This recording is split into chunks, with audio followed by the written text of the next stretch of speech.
ఇలా మేమైతే అందరము బయలుదేరామని చెప్పాను కదండీ. అక్కడి నుంచి హైదరాబాద్ అయితే ఖమ్మం నుంచి హైదరాబాద్ అయితే వెళ్ళి హైదరాబాద్లో కూడా మా వాళ్ళందరినీ కూడా చేర్చుకొని ఇక అందరం కలిసి 34 మెంబర్స్ అయితే అలా బయలుదేరామన్నమాట.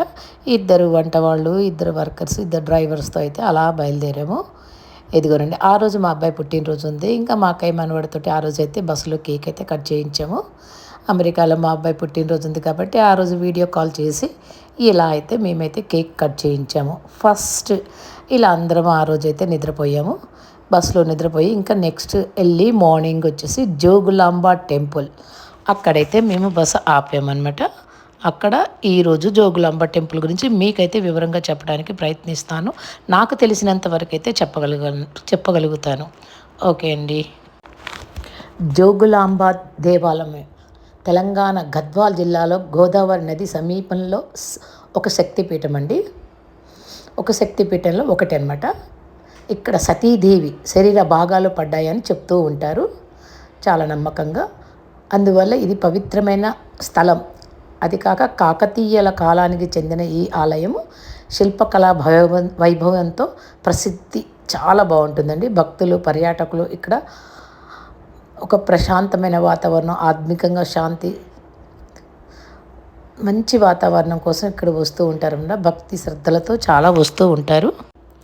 ఇంకా ఈ జోగులాంబ దేవాలయంలో ఇది సమీపంలో 9 నవగ్రహాల దేవాలయాలు ప్రసిద్ధి చెందాయండి. వీటిలో చాలా శిల్పకళా వైభవం ఉంది.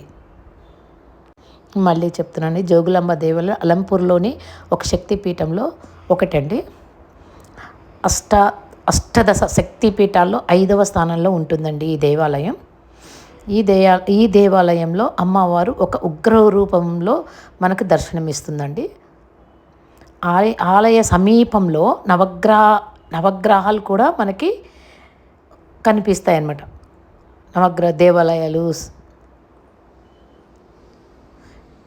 ఇదైతే చాణక్యుల కాలానికి చెందిన దేవాలయం అండి. ఇలా వెళ్ళైతే ఇదిగోండి అందరం అయితే ఆ నదిలో ఇలా గోదావరిలో అందరం అయితే ఎర్లీ మార్నింగ్ అయితే స్నానాలు చేసేసాము. ఇంకా చక్కగా అందరం కూడా కార్తీక మాసం అలాగ స్నానం చేసి ఇంకా ఏంటండి ఇలాగైతే గుళ్ళోకి వెళ్ళేసి అందరం కూడా ఇలాగా ఇదిగోండి ఒత్తులు వెలిగించుకున్నాము. ఒత్తులు వెలిగించేసి ఇంకా గుడి మొత్తం కూడా అందరం చక్కగా దర్శనాలు మాత్రం బ్రహ్మాండంగా చేసుకున్నాము. అయితే ఆ రోజు మాత్రం సన్నగా వర్షం జల్లులు పడుతూ ఉన్నాయండి.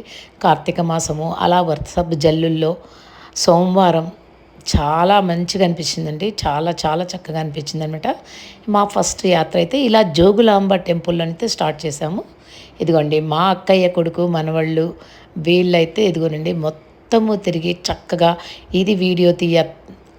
అది వీడియో తీయండి, ఇది వీడియో తీయి ఆంటీ అని మా అక్కయ్య కొడుకు అన్నీ కూడా దగ్గర ఉండి అన్నీ చక్కగా వీడియో తీయించాడు.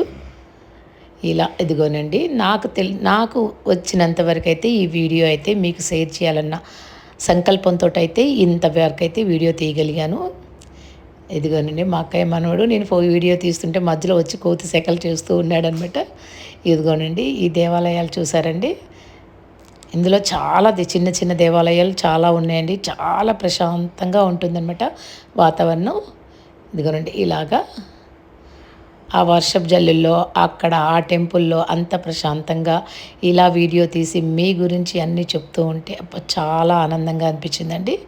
ఇదిగోనండి నా అదృష్టం ఏంటంటే ఆ సన్నగా జల్లులు పట్టడం వల్ల ఎవరు కూడా ఇంకా నన్ను గమనించలేకపోయారు. అందుకని ఈ వీడియోస్ లోపల అన్ని విగ్రహాలు గర్భగుడి తప్పించి ఇంకా అన్నీ కూడా మీకు చక్కగా వీడియోస్ ఇలా తీసైతే ఇదిగోనండి నేను పెడుతున్నాను. ఇదిగోనండి చూసారా గుడి మాత్రం చాలా ప్రశాంతంగా చాలా బాగుంటుందండి. చక్కగా ఇగో మధ్యలో మా అక్కయ్య మనవడు ఇలా ఎంట్రీ ఇస్తూ ఉన్నాడనమాట. నన్ను వీడియో తీయి అనుకుంటే ఇలా అయితే ఇదిగోనండి ఓం నమ శివాయ అని ఇదిగోనండి 21 టైమ్స్ అయితే అలా చెప్పాడు. మా అక్కయ్య కోడలు కూడా వచ్చేసి అలా దేవుడికి దండం పెట్టుకొని ఇంకా పక్కకు జరిగిపోయిందండి. ఇంకా ఆ రోజు మాకు ఇలాగైతే చక్కగా దర్శనాలు అన్నీ చేసుకొని ఇక్కడైతే మేము జోగులాంబ టెంపుల్లో అక్కడ వాళ్ళ ఆలయం వాళ్ళని అడిగేసి ఇదిగోనండి ఇలా టిఫిన్స్ అయితే అన్నీ రెడీ చేయించారు మా వారు. మరి తప్పదు కదండి. బాధ్యత తీసుకున్నప్పుడు అందరినీ కూడదీసి, అందరినీ చక్కగా బస్సులో తీసుకొనొచ్చారు కదండీ! ఇంక అన్ని బాధ్యత మా వారిదే కాబట్టి, ఇంక తను దగ్గర ఉండి అన్ని చక్కగా అందరికీ టిఫిన్స్ అవన్నీ అరేంజ్ చేసేసి, అలా అందరమైతే అక్కడ కూర్చొని ఆ దేవాలయంలోనే టిఫిన్స్ చేసి, ఇంకా ఇలాగ టీలు, కాఫీలు, కాఫీ తాగిన వాళ్ళు కాఫీలు, ఇలా టీ, కాఫీలు